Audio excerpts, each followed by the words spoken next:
Hey, grace and peace. Welcome to Find the Intersection. My name is Paul Dezay, and it is Tuesday, and that means we are talking about the New Testament passage. And today's New Testament passage is 2 Corinthians chapter 5, verses 16 to 21. 2 Corinthians chapter 5, verses 16 to 21. This is a fantastic passage. I love this passage. Hope you're doing okay today. Hope you see spring emerging through the sun that's shining and the weathers that are creeping up a little bit. I'm excited about some temperatures that are somewhat pleasant to be outside. Anyway, let's jump into 2 Corinthians chapter 5, verses 16 to 21. So the context of this passage, see, there's a lot of division in the Corinthian church. Paul wrote the first letter, and this is a reply. Most scholars believe this is maybe the third letter. We don't have the second letter. But regardless of that, this letter, again, is working for reconciliation. Paul is working for reconciliation within the church, and there are factions within the church. And some of them, people accuse Paul of not being worthy of leadership. And that's what's going on here. So Paul really kind of is speaking about reconciliation. So let's jump in and talk about a few things that jumped out to me. And then I'm going to ask you to share what jumped out to you. So the first thing is this ministry of reconciliation. The ministry of reconciliation. You see, reconciliation is what God does. And reconciliation is the mission of Jesus. So it's not some sort of passive thing. It is an action that God took to bridge the gap between what was left between us because of sin, right? So reconciliation is what God does, reconciliation what Jesus does, and then he hands off to us this ministry of reconciliation. So he says, do what I did, make the bridge, bring people together, bring people to God together, and bring people together through this ministry of reconciliation. And then he goes on and says, we're ambassadors of God. So we're representatives of Christ, and he practiced reconciliation, gives us the ministry of reconciliation, which is pretty sweet. All right, the second thing that jumped out to me is the phrase new creation.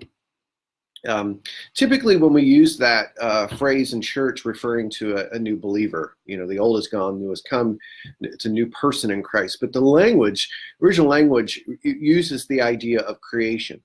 And this is speaking about the resurrection of Jesus. So when Jesus was resurrected, a new creation was born. The first creation, the Adam and Eve, and the story up until Jesus was the first creation. And then the second creation, the new creation, was born at the resurrection.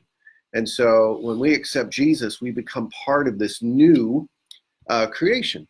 And that's pretty amazing when you think about it. And the ministry of reconciliation is a part of this new creation. So we are trying to help people become part of this new creation in Christ.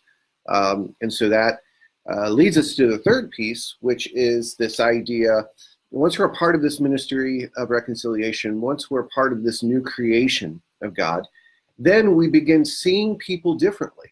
We see people the way that God sees people, not from a human point of view, not kind of like, okay, you're my enemy and you have a different political viewpoint than I do, so you're different. You are lower than me, or you're my enemy.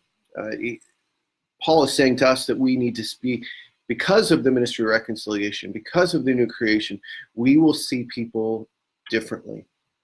We'll see people with the eyes of Christ, and we'll see people that are created in the image of God.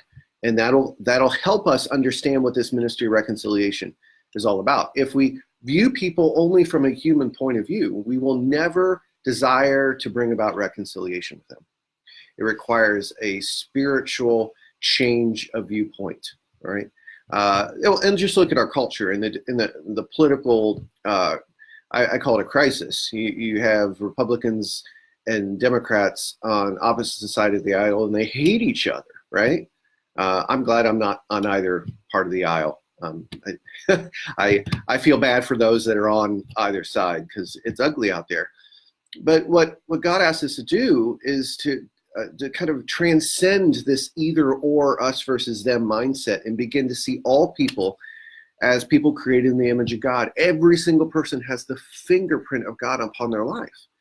And when they are disconnected from the source of life, and we see that, we do everything we possibly can to repair that and bring people together. And when we see friction between two groups of people, we do everything we possibly can to bring them back together. That's the ministry of reconciliation. So we are ambassadors of the one who reconciled all things unto himself.